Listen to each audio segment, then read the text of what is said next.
مولاي صل وسلم دائما أبدا على حبيبك خير الخلق كلهم. مولاي صل وسلم دائما أبدا. بسم اللہ الرحمن الرحیم. الصلاۃ والسلام علیک یا سیدی یا رسول اللہ وعلی آلک واصحابک یا جد الحسن والحسین.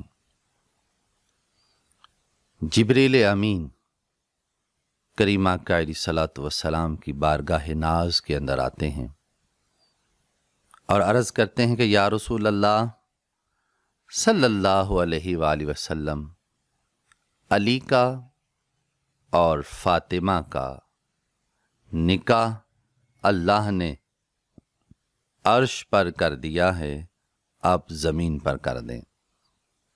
یہ دو برگزیدہ ہستیاں جن کا نکاح عرش پر ہوتا ہے، آقا علیہ الصلاۃ والسلام نے ارشاد فرمایا کہ نکاح میں تو باراتی بھی ہوتے ہیں.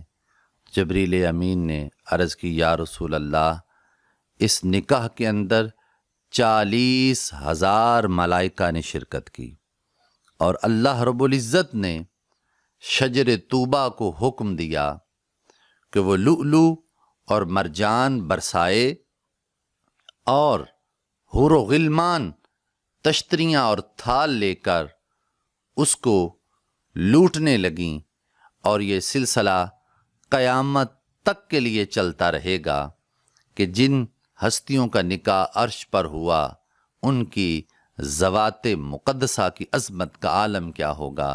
تو پھر رسول اللہ صلی اللہ علیہ وسلم نے سیدنا علی المرتضیٰ شیر خدا مولائے کائنات کا نکاح اور فاطمہ الزہرا سلام اللہ علیہا کا نکاح جو ہے وہ زمین پر کر دیا.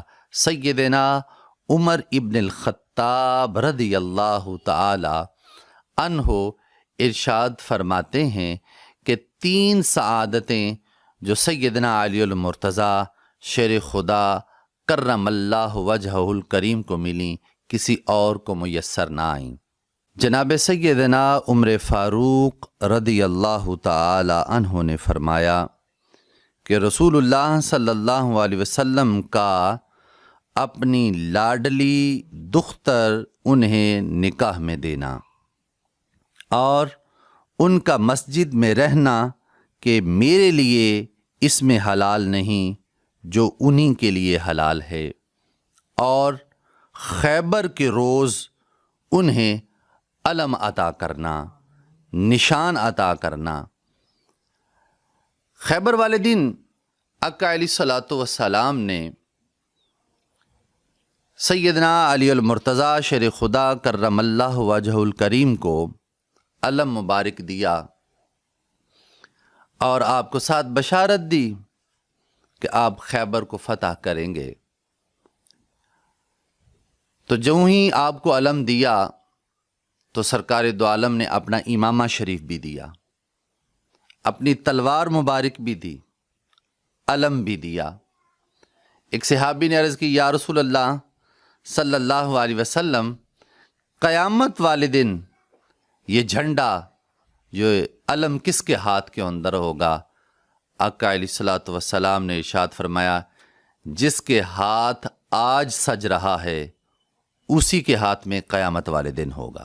مولاي صل وسلم دائما أبدا